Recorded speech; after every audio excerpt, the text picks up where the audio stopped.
Hey everyone, this is Austin Schur here with We Write About Music, and today I'm here with Jill Morey, David Morey, and Josh Ratchey of Lost on the Metro. They have just released their all new record titled Letters and Landlines, and I'm super excited to talk to them about it. Thank you all for showing up. It is a serious pleasure to have you all here today. Usually it's just one, so this is a great thing. How's it going? How's life?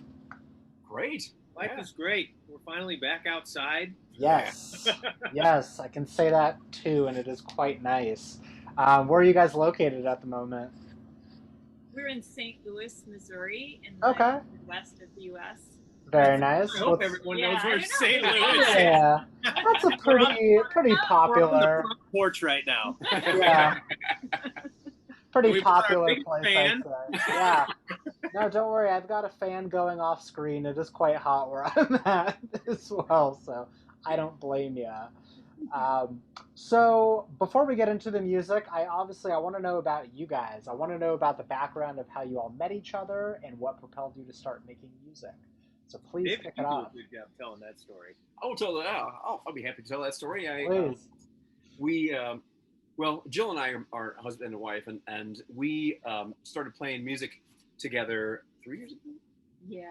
3 years ago, but really informally. We were teaching at a school where there was a teacher band, and they needed a bass player, and that was me. And then they needed a vocalist who could hit a higher range than the current Okay. lead could hit. So then Jill stepped in, and so that was a lot of fun. But it was just maybe once a month getting together and playing covers. That Um, sounds like so just like an after school jam, basically. yeah, pretty much. That's awesome. Okay, all right, I love that. And it was really fun. People were really nice, and Sure. but it got a little more serious when at the end of our time together, someone said, well, the leader of the band said, well, why don't we try writing our own original stuff? And by the end of the summer, we'll make it a goal to write 5 songs by the end of the summer, and then we'll see what we come up with.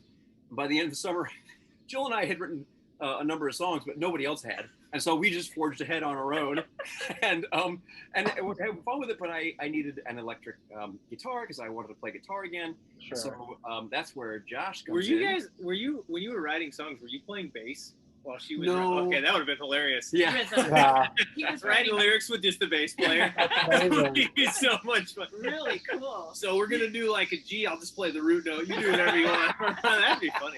I love I love that the teachers can dish out the homework, but they Exactly. couldn't even do their own musical Exactly. homework. You've got to be kidding me. We were the only ones. We would play Yeah. every day. We would play and sing every day. Amazing. We developed this sort of repertoire of our own music, and we were like, well, we're going ahead with it. So. Were you already married at this point, or is this what brought you together? Oh, we've been married for Okay. quite a while now. Because that would have been the ultimate love story if you started making Maybe we songs should during the story. summer. Yeah. We should There you go. rethink our story. Okay, so Josh, how did you come on? So Josh was working at a guitar store. He still is, and Wait. I walked in and there were a bunch of other bigger guitar stores that I could have gone to, but I wanted to go to a place that was locally owned and sort of small scale, and just struck up a conversation with Josh. He was very supportive, pointed me in a direction I was not expecting to go at all with my guitar choice, and I bought a guitar there, and then I would go in and add maybe, I don't know, a couple days a week, ask him questions about the music, ask him questions about guitar, and we just struck up a friendship. And I said, hey, Jill, I know this guy, and he's really good at guitar. Do you think we could invite him to play with us? And eventually he said yes, and that's how everything kind of got started. That's the short version. No, of course, of course. Okay, so how long has it been at this point where you guys have been like a legitimate band? I think almost just over 2 years, maybe. Okay, okay.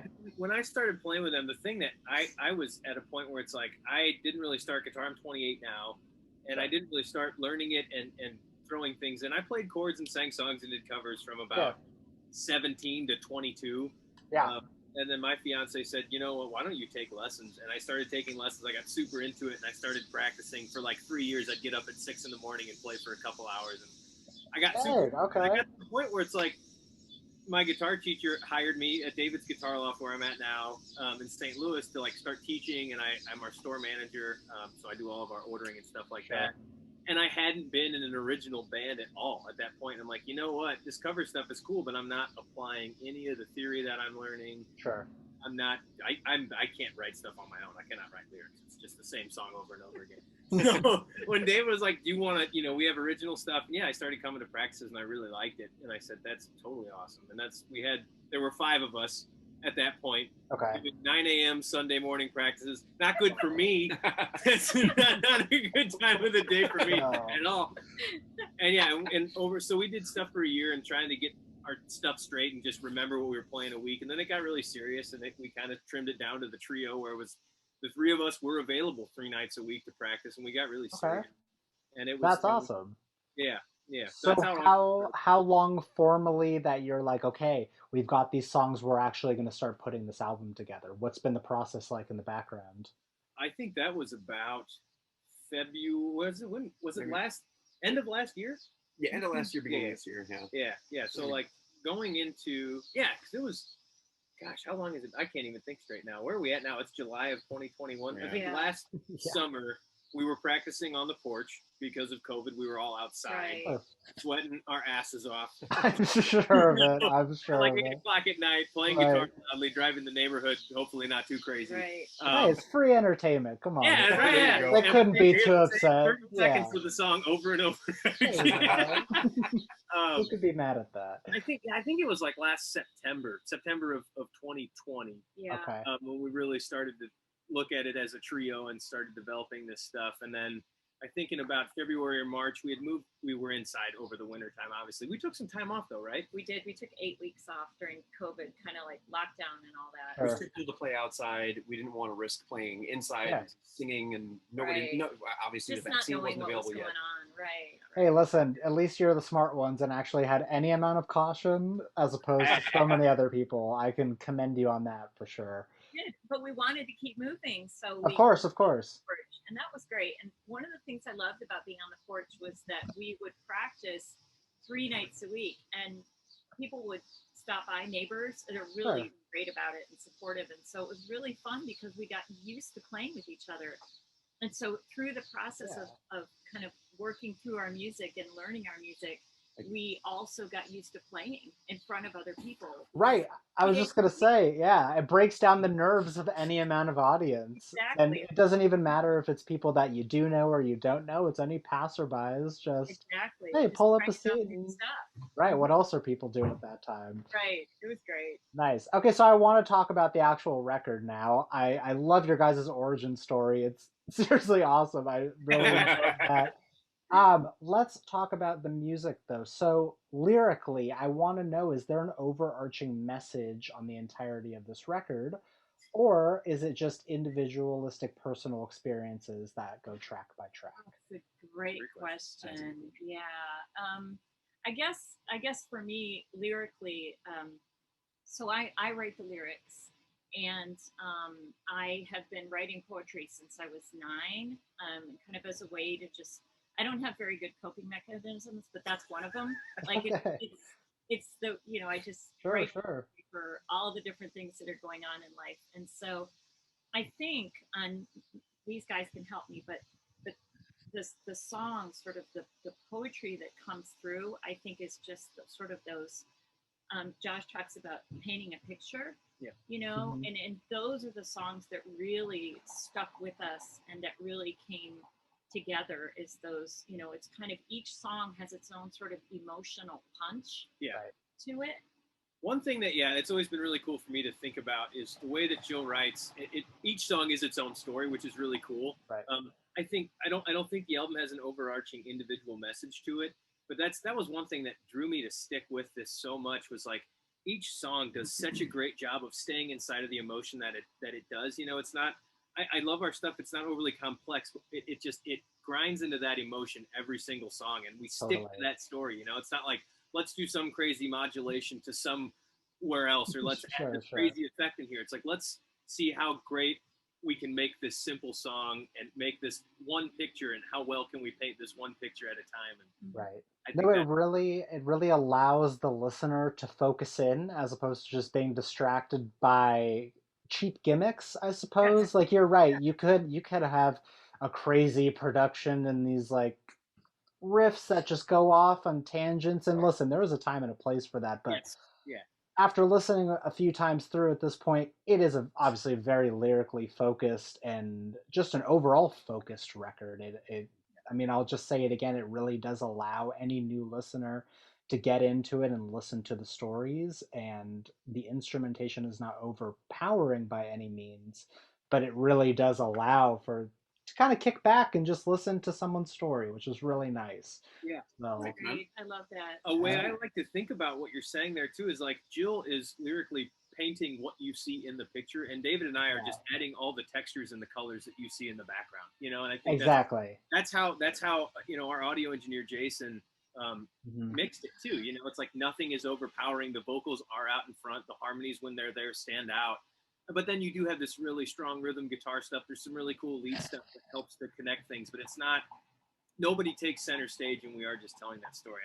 100%, you nailed it. So, No, I really like that.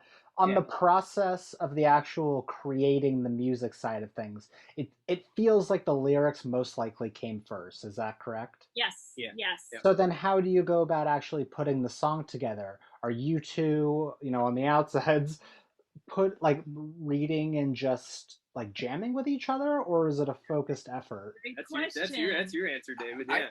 Whenever I sit down for a practice session where I just pick up the guitar to play, Yeah. at some point I hit a chord that I haven't hit before. I'm like, ooh, that sounds Sure.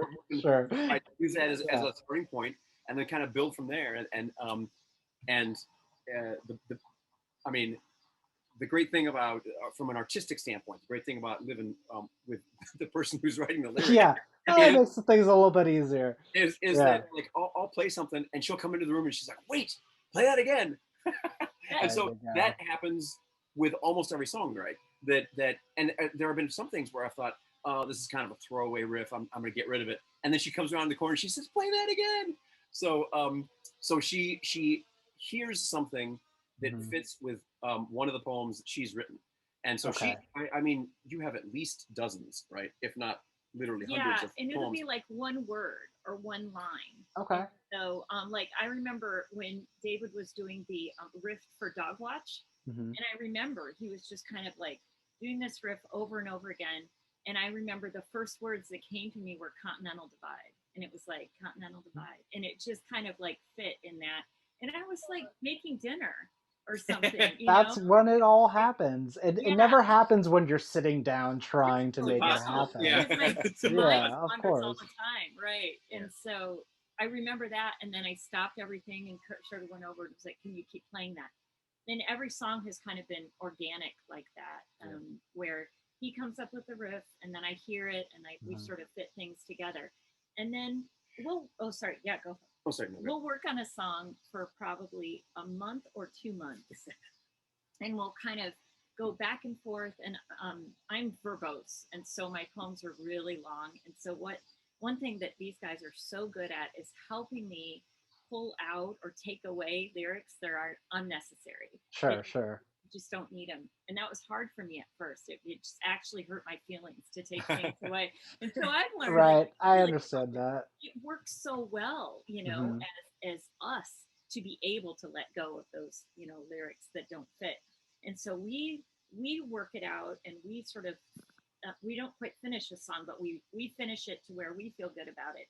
And then there's sometimes when we'll write a song together and we'll work on it for a month, and then finally we'll reach a point where we're like, let's not show that one to Josh. and it's sort of but why? Why would that be? Well, because I'm sorry, I didn't mean to cut you off, but I think Jill and I reach a point where we're like, okay, we're happy with the song, we think that it's good, and then we bring it to Josh, who we nicknamed a long time ago the Architect, and love that. Okay, he will say, wow, that's really interesting. What happens if you substituted this chord for this? Or what happens if I play this lead intro, and experimenting with it? And he can speak to how he processes that. But it really is. It starts with Jill's poetry, and then she'll hear something that I'm playing that she thinks might fit something she's written, and then if we like it well enough, we'll bring it to Josh, and he'll take it and fine tune it and turn something that we're happy with into something that we're thrilled with. Awesome. And I don't Gosh, you're the finisher. That's amazing. The The architect and the finisher. He deconstructs. It's a fun part, and that took us. So cool. That probably took us a year and a half to get to that point of knowing each other. Sure. It wasn't like not offensive, Right. but like. And there's the story from like one of the first times I was over here, and they played some like, "Are you guys sure you like that song?" Right. I wasn't trying to be rude. Like I said, 9 a.m. on a Sunday morning, generally hungover. You know. What else are you gonna do on a Saturday? The song you want us to work on, you know, and not in a mean way. And I love though definitely at first when it was a trio and we started working on tunes, and I knew some of the songs, but the new ones that was like. Okay, everything felt for a while like a 7 or 9 minute Bob Dylan song. You're like, right. Here's the verse again. There's the chord progression. Okay, different words. There's the break, and we're back to another verse. And you're like, I'm gonna strip this back a little bit. And it's have a 3-hour album. Yeah, and that's where the texture comes in. It's you don't hear that stuff, and I don't hear that right away. Like I know where we need to put a break, but most of the writing I do is after I've heard the song, and we record all of our practices on just a crappy USB cell phone mic, which is nice to have, and then I listen to everything. I've got about a 15-minute drive to work. I'll listen to a song on repeat. I'll come up with harmonies or guitar parts, and then once we have practice again, I'll say, "Oh, great, okay, now we're adding this." So it's really those guys. They do so much work when I'm not here, and it's like David will work on his thing, and then Jill says, "Ooh, I like that," and Jill works at 1 a.m. writing poetry, and I do my work on the way to work at 10:30 in the morning. You know, and then when we come together, it's. This is so great. Our full-time job. I know, I know, it's great. Listen, I've been so lucky to get to talk to independent artists and do this thing and just hear about people's processes. But I can confidently tell you right now what you guys have going is the most unique type of process that I've ever heard. I love that it has to pass the stage to get to you, Josh, before it goes to everyone else, where it's just I never put myself on that pedestal, no, but I guess that's where we are. I won't put you there, but the fact that it's like, there's like a level of where it needs to go to get to you, like the final boss in a video game. Like, okay, well, Josh. I'm the repeat. So like, exactly. At the end of the game, yeah, that's funny. I love that. That's awesome. And I feel like our level has been really pushed up too. Like he has helped us raise our level of musicianship because we want it to be good enough for him to feel, good about it. And I love that too, that we're sort of all pushing each other forward. So yeah. So speaking a little bit on your personal influences and how I guess you sort of shaped the sound of this record, it is not pigeonholed into one sound. There's a lot going. No, which is great. It's not just an alternative rock record, or it's not just like a hyperpop record. You guys have little bits in here and little glimmers of that. Who had you been listening to up to this point, or was it more of just a culmination of your life's listenings that helped put together this record? Such a great question. Do you want us just to throw out things? Yeah, there's no wrong answers. There's no right answers. Who knows what you're going to throw out? I love this question because you guys listen to such different stuff than I do. Like, that's cool. Yeah, when I was like, "What do you guys listen to?" A lot. I'm like, "Well, really? Oh, wow. I don't listen to that. I love all this stuff, but it's like, for me, most of my influences, getting into guitar in kind of the early 2000s with like the blues rock scene just coming out. I love the White Stripes. I love the Black Keys, all that stuff. Of course. The Strokes, all kinds of cool stuff and Indian alternative stuff that came out. But growing up, I was, 90s pop country kind of stuff kid. Okay. And when I got into high school and college, I got into a late folk boom. I did my job. Sure. Mississippi John Hurt and Bob Dylan and all that stuff. And lately, now being in the guitar scene in St. Louis, we listen to a lot of the the over the top, jazz stuff. And it's just like, I love that music. I never think that I'll be able to play it or recreate it, but two of my There's no recreating that. Yeah. But it will expand your mind as a listener and a player. And then it kind of comes out and you're like, ooh. So for me, it's like I have little pieces of, that's a Julian Lage style guitar thing. And I'm not even close to that. Or Bill Frisell. Those are two guys that I love. But that's definitely, colored my tonal palette lately. Gotcha. that's where I'm at with most of it. But yeah, you guys should talk about your stuff. The only thing I can think of is the things I've been listening to today, and so it's really funny. So I listened to John Gorka earlier and Thomas Paul, and then I was listening to a little bit of Sean Colvin, and I think I put on some Patty Griffin. So a lot of sort of folk, Sure. Interesting. I'm thinking about that. And then a few, like a couple hours ago, we were listening to AFI. That is way off. Yeah, okay. So many different sounds that we love, and we were just talking about Augustana, and just so many different influences. Yeah. I always feel like, I think we said we sort of feel like we percolated in grunge, and Totally. I could definitely hear that. Yeah, and so I always in a song am listening for the lyrics, and if the lyrics grab me, then I'll listen more to the song. But if the lyrics don't grab me, then I tend to just not listen to it. I love that. Or at least my attention doesn't stay. It feels like such the opposite these days when people listening to music, they don't care about what's being said to them. Yep. Well, I mean, especially you as a poet, obviously you're going to listen as close as possible, but it's more about how it feels or how it makes you feel rather than what people are saying. And it's not that lyrics are being lost; it's that they're just not focused on as much. But again, right, exactly. I do not dislike pop music at all. I love pop music for like an hour at a time, and then I'm just like, okay, now I've heard this same song enough times in a row where I have to change it up, It has its time and place, for sure. Yeah. It does. Yes, it does. Yeah. Right. It's interesting that Josh mentioned the Strokes. I used to play music with my brother. This was a long time ago when I was living in Iowa. And it was fun, but it wasn't anything that I now look back on and think, oh, that was great. It was fun. It was a great experience. Yeah. But it was very basic music structure. And then I kind of took a break from the guitar a little bit before I started playing with the teacher band. And I don't think we sound like the Strokes, but it's interesting that Josh mentioned them because I came to the Strokes late, and I heard it and I was like, whoa, oh yeah.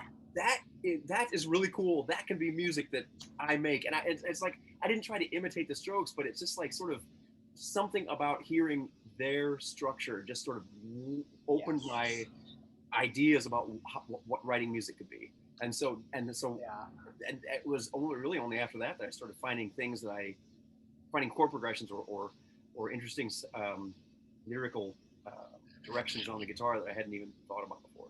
Yeah, I could talk about the Strokes for the next 6 hours if you ask me 3 times. So, but I totally understand what you're saying. They really do make music, and the intertwining, like dueling guitars that they do. And I mean, Julian Casablancas is one of my top favorite specific artists of all time. Everything that he touches is gold. Oh my gosh! So, I don't know if you've listened to The Voids at all by chance. I haven't.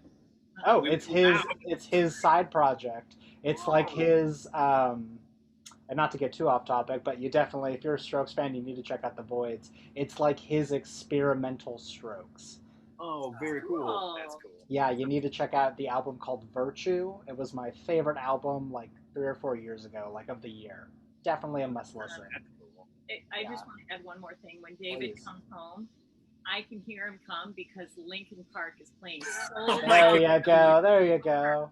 I can hear from inside the house. I know when he's home. I love that. I love that is your like de-stress on the way home from teaching music. I know. Okay. Blow off steam. I remember when you told me that. Same. Still my workout playlist. Are you kidding me? I won't skip it. All right, David. I did not know that. Yeah. That's what you think. That's fine. There we go. There you go. So this is sort of a tough one in a sense, and not to take away from the glory of you releasing this album, because obviously I know how much work goes into it. I know how much effort and patience has gone into it. But do you have any idea of a direction that you may want to go in the future for any future singles, EPs, or albums that may come? Yeah. You want me to talk Great about question. it? Go for it. I just, so over the past week, the album's been out for a week and a couple days at this point, and I've gotten a lot of feedback, and it's interesting to see what songs people have grabbed onto the most. Okay. And I think so far the 3 or 4 that have been grabbed onto are more closer to like an indie folk or almost a country kind of thing. And definitely there's 3 songs that I play resonator on, all the slide guitar stuff. and people have just loved that. And I'm like, how do we do that more? Like Polaroid Time, Belle of the Ball, Unsaid, Whiskey Sours all seem to be really kicking off. And I wonder if it's like some of the stuff is definitely an alternative rock vibe. We don't have a drummer, you know what I mean? And that stuff sounds great, but some of the spots you're like, ooh, that'd be cool to have a trap set in here. But it just it wasn't the time for that for us, you know. And I'm interested to see how we capture the sounds of those songs. And I think some of the stuff we're writing now definitely has more of an indie folk vibe or an alternative country kind of vibe. I'm super excited to see, but I love that sound where it's like an overdriven resonator guitar that sounds super great, but in a different way, not just like a blues rock context, but more like of an indie folk kind of a vibe. So I don't know. That's what I've gathered so far over the last week and a half, is hearing people what they've responded to most. Okay. And stuff that can take the kick drum, you know, because David does kick drum and it. Gotcha. And I love that, and I love that we can continue with that too. That just the three of us, you know. Very cool. Well, I'll definitely be patiently waiting for whatever comes, and obviously, no need to rush on that. Like I said, I know how much work just went into this, but it's going to be cool to hear the evolution. We do. Thanks, so man. That's very nice of you to say. Thank you. We're working on. We are just kind of getting started really this week on our next venture, and we'll take our time with it. And but yeah, we have quite a few songs. I think we'll be ready to present them to Josh in the next few weeks. Awesome. So see what he thinks. So as far as playing these live songs, I know that you kind of got some live shows going, or at least something local going. I want to hear all about it. What's on the horizon? Yeah, we hope that. So we're just finishing our EPKs now, and so we're getting that out. We've gotten some really good feedback on that already, and so hopefully we're going to be playing live in the next couple months. I mean, it's on the horizon, so so we think that's going to work out just great. I think the goal with that too is there are some really great mid-sized venues in St. Louis, the Pageant, Delmar Hall. What am I missing? The one we were going to play at in September. Doesn't matter. But like there are some amazing places to play that aren't like ridiculously huge, that I think that we could. That's what our goal is, to get apart. Do you need to go grab Nina? Yeah. Sorry. No, it's okay. Don't worry about it. He'll be back.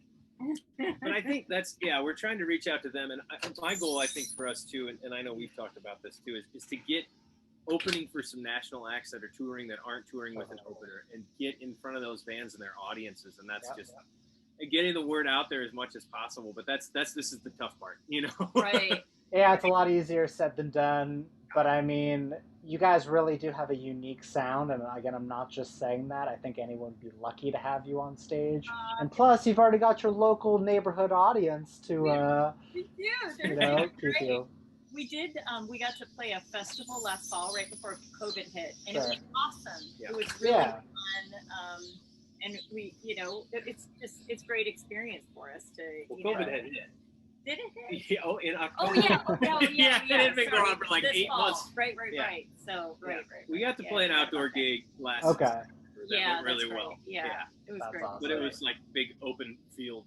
Exactly. Everybody was so. That's reasonable. Yeah. All right. So. All right. I've got a hypothetical question for you. Let's say, the venue manager. You got a show coming up, and the venue manager reaches out. And he says, hey, we're super excited to have you guys, but we've only got time for one song. Which song from this album are you picking to draw the audience in and hopefully listen to more? Okay, everybody gets to pick one, right? Yeah. Pick the same one. Yeah. There's no right or wrong answers here. There never is. I think I would, at this point, I would probably pick Polaroid Time. I love that song. And I know it's a really chill and slow, great story song about memories and stuff. I think that would be my pick. Yeah. What about you, Joe? I guess. David, you want to go ahead? I'd probably say Whiskey Sour still. I mean, I do love Polaroid Time as well, but Whiskey Sour is captures the mood. When I think about what kind of song I want to write, that's it. And there are several more in that sort of vein, I guess. It's not a narrow a narrow peg. It's sort of broad range that fits into, but that I want to write. And so if I think about, I should say that I want us to perform. Mm-hmm. So if I think about one that I think represents the direction that we may be going in, and I would say Whiskey Sours, but I do like Polaroid. That song has a really, Whiskey Sours has a really good shoegazy kind of country vibe to totally. it. It's overdriven guitar, and it's right. That's a great song. That is a good choice. That's okay choice. Wow. Jill can't do it. I can't. She can't do it. Just because today I've been listening so much to. Sure. I've been listening so much to Losing the Light, and so today Losing the Light is my favorite. And you know how that happened from day to day. So, for right now, Losing the Light is my favorite. It's okay. If that happens to change, you can hypothetically change your answer in the future. Thank you. Awesome. All right, guys, I have one more question for you here, and it's how I like to close things with everyone. So the question is, for the person that is going to discover you from this, and for the person that is going to listen to your music for the first time, what is an opening message that you would like to pass off to them as they enter your world that you've created? Oh, that's a good one. It is a good one. I think I have an idea. Let's hear it. Yeah, I think so. I've been thinking a lot about sort of why we are lost on the Metro, sort of our name. And I think for me, I have felt like even if life was sort of a simple Metro ride or a Metro map, I would probably still be fumbling around, and kind of trying to find my way. Sure. And I think it's okay to feel lost. And I think sometimes like you find yourself in those moments, when you're just kind of fumbling and trying to find your way. So for me, that's part of it. That. I think we are trying to kind of express that, is that it's just that sort of feeling lost and just trying to find that sort of emotion and connect to something, some way, to be able to just feel alive, I guess. You just made me think about something I've never thought about before. And this is cool. And it's in that same thing, and it comes in the vein of like our songs. I think do such a wonderful job of depicting a specific emotion, but they never tell you how to feel. Like cool. They sit inside of this wonderful, like whether it's sadness or remembrance or a relationship coming together or falling apart or whatever it is. But we never say, and this is what you should do about it. Exactly. So I would say, I think my message would be: listen carefully, enjoy the music, and let it affect you and make you feel however you want to. Whether that's different each time you listen to it, because that's how it is for me. I think one day I'll be feeling this way about a specific song and its message, and the next time it's like, oh, this totally fits the way I feel today. Which is that's cool. That's cool. Love it. All right, David, finish us off. Oh man, I was just going to endorse the. That's fine. Reiterate all you need. Of my two bandmates and good friends. Awesome. Well, I gotta say a massive thank you to, again, Jill Morey, David Morey, and Josh Ratchey of Lost on the Metro. For everyone out there who is watching this right now, Letters and Landlines is out. Stream it, listen to it, and follow along for more. I know for the fact you guys are going to have more in the works and on the way and be touring, and I know personally I will be following along. So I thank you so much again for your time. This has been fantastic. Thank you so much, Austin. You're very welcome. I sincerely hope you guys have a great rest of your night, and we'll be in touch. That sounds great. So much. Thank you so much again. All right, bye-bye. Have a good one.